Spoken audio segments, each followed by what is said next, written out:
بسم اللہ الرحمن الرحیم۔ مسجد اقصی کو شہید کرنے کے لیے مغربی اور صہیونی قوتیں آخر کیوں کوشاں ہیں؟ 11ویں صدی کا آغاز ہوتے ہی یورپی طاقتیں یروشلم پر کیوں ٹوٹ پڑی اور ہیکل سلیمان کی دوبارہ تعمیر کی کیا حقیقت ہے؟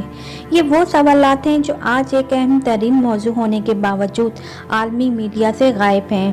آج ہم اس ویڈیو میں ان خفیہ حقیقتوں پر سے پردہ اٹھائیں گے جو حقائق اور احادیث میں موجود پیشن گوئیوں پر مبنی ہیں، جس سے ہم مسلمانوں کو آگاہ ہونا چاہیے۔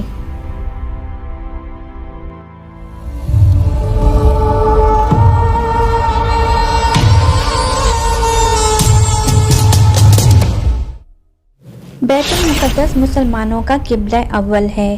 یہاں نبی صلی اللہ علیہ وآلہ وسلم نے تمام انبیاء کرام کی امامت فرمائی تھی اور سفر معراج کا آغاز کیا تھا۔ دوسری طرف یہود و نصارہ کے لیے بھی یہ جگہ مقدس ترین ہے۔ یہودیوں کے مطابق اسی جگہ حضرت ابراہیم علیہ السلام نے اپنے بیٹے کی قربانی پیش کی تھی اور اس جگہ ہیکل سلیمانی تعمیر ہوئی تھی جو بعد میں تباہ ہو گئی۔ واقعہ کچھ یوں ہے، جب قوم بنی اسرائیل کو ہدایت ملی تو ان سے خوش ہو کر اللہ رب العزت نے انہیں تابوت سکینہ عطا کی جو ایک مقدس صندوق تھا جس میں انبیاء کرام کے استعمال کردہ چیزیں تھیں۔ اس صندوق کی بدولت یہ قوم ہر میدان میں فاتح ثابت ہوئی۔ جب حضرت داؤد علیہ السلام کی حکومت آئی تو آپ نے اس صندوق کی حفاظت کے لیے ایک ہیکل کی تعمیر کا ارادہ کیا جسے 900 قبل مسیح میں آپ کے بیٹے حضرت سلیمان علیہ السلام نے مکمل کیا۔ یہ ہیکل انتہائی عظیم الشان اور مضبوط تھا جسے جناتوں نے آپ کے حکم سے تعمیر کیا تھا۔ اس ہیکل کے اندر جس جگہ آپ کے والد عبادت کیا کرتے تھے وہی اس تابوت کو رکھا گیا اور کسی عام شخص کو وہاں داخل ہونے کی اجازت نہ تھی۔ آپ کی وفات کے بعد بنی اسرائیل نے جب سرکشی شروع کی اور اللہ کے نافرمان ہو گئے تو اللہ کے قانون کے مطابق ان پر عذاب آ گیا، لہذا 500 قبل مسیح میں وقت نصر میں یروشلم پر حملہ کر دیا اور ہیکل سلیمانی کو تباہ و برباد کر ڈالا۔ پورے شہر میں خون کی ندیاں بہا دیں اور لاکھوں یہودیوں کو سرے عام قتل کر دیا گیا۔ آخر اس قوم نے توبہ کا راستہ اپنایا اور اللہ سے مدد طلب کی۔ لہذا کچھ عرصے بعد جب سائرس کی حکومت آئی تو اس میں یہودیوں کو بابل کی غلامی سے آزاد کروایا اور ہیکل کی دوبارہ تعمیر کی اجازت بھی دے دی۔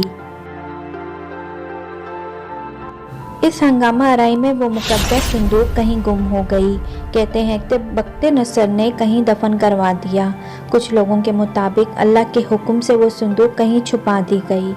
ہیکل کی دوبارہ تعمیر مکمل ہوئی اور یہود و یروشلم پر دوبارہ آباد ہو گئے، مگر یہ سرکش قوم دوبارہ نافرمانی پر اتر آئے اور جب حضرت عیسیٰ علیہ السلام نے انہیں حق کی دعوت دی تو انہوں نے آپ کو سولی پر چڑھانے کی کوشش کی۔ نتیجہ یہ ہوا کہ تاریخ پھر دہرائی گئی اور قانونی الہی کے مطابق ایک اور ظالم بادشاہ ان پر قہر بن کر نازل ہوا جسے تاریخ ٹائٹس رومی کے نام سے جانتی ہے۔ یہ جنرل بخت نصر سے بھی زیادہ ظالم تھا۔ اس نے یروشلم کو یہودیوں کا کیڑے مکوڑوں کی طرح صفایا کر دیا اور بچے کچے یہودی یروشلم چھوڑنے پر مجبور ہو گئے۔ جب عربوں میں اسلام آیا اور آخری نبی صلی اللہ علیہ وآلہ وسلم کی برکت سے اسلام یروشلم کی سرزمین تک پہنچا تو حضرت عمر نے اپنی خلافت میں اسی جگہ مسجد اقصی کی تعمیر کروائی۔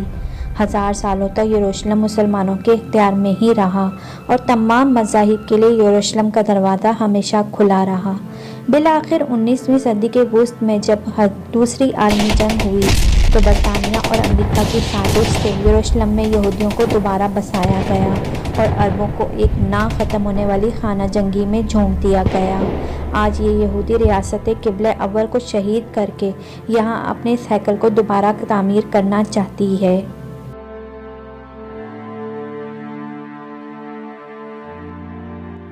اور اس تابوت سکینہ کو دوبارہ کھوج نکالنے کی کوشش کر رہی ہے۔